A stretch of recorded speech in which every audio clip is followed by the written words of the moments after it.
Welcome to another video. Today we have something very cool, super interesting video for you guys. I'm gonna show you how to unlock the network of your phone to use it with any carrier. This is 100% legal. Your phone will not be damaged in any way. It is in fact very positive and beneficial to be fully network unlocked.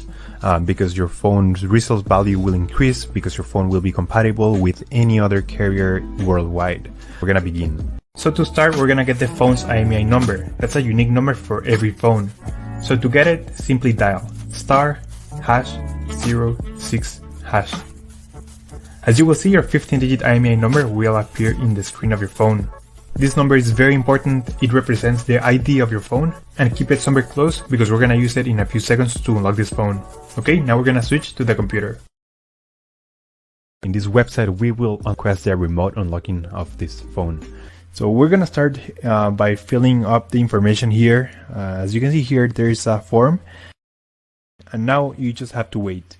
You have to wait until they send you your unlock code. This may take 5 minutes and up to 3 or 10 business days. It depends on every brand. I'm gonna show you my personal email account so that you can see how the email will look like.